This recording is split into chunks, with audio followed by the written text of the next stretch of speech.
Saint of the Day, October 31st. 1. Saint Foillan. Saint Foillan was born in 7th century Ireland and was the brother of Saint Fursey and Saint Ultan.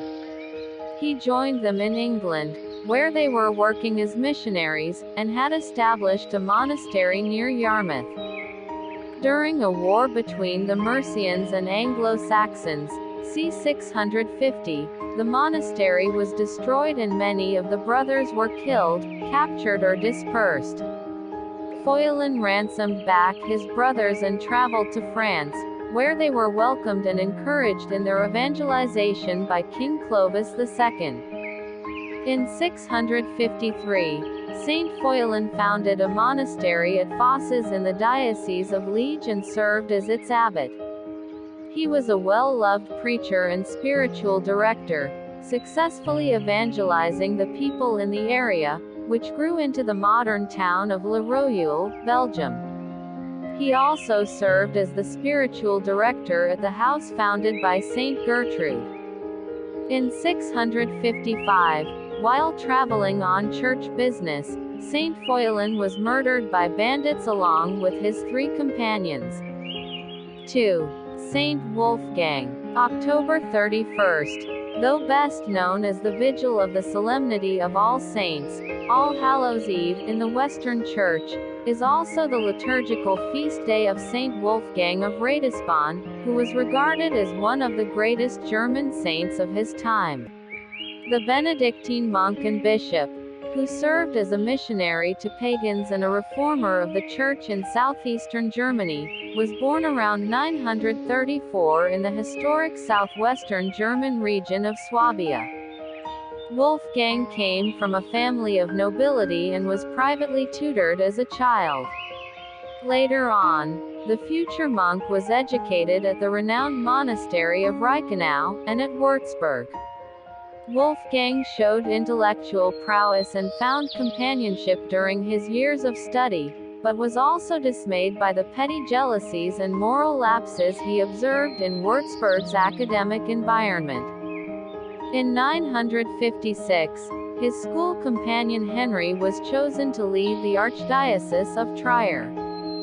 Though Wolfgang had become interested in monastic life, he chose to go with Henry to Trier, where his service to the church included a teaching position in the cathedral school.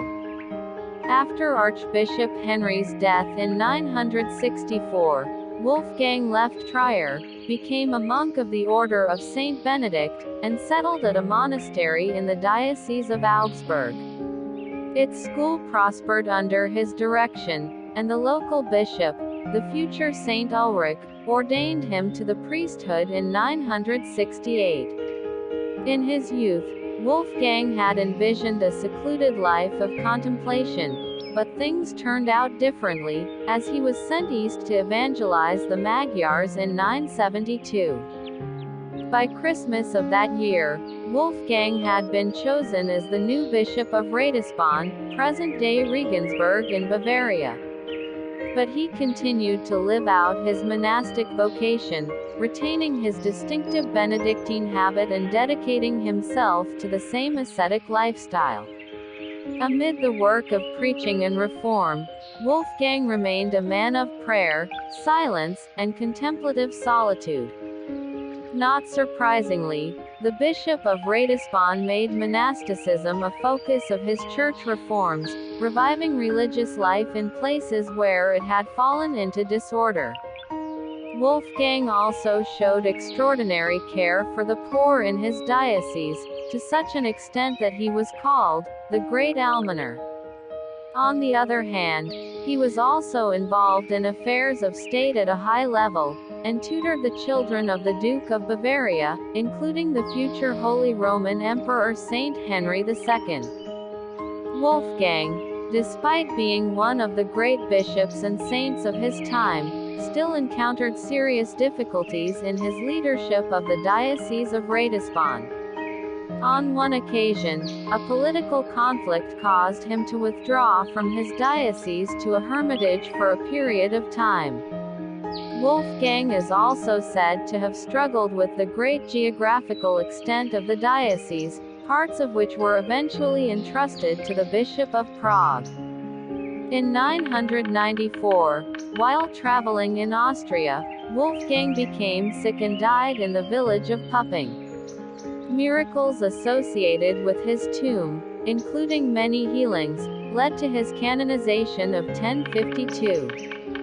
Several of Saint Wolfgang's devotees experienced relief from stomach ailments, and he remains a patron saint of such troubles today.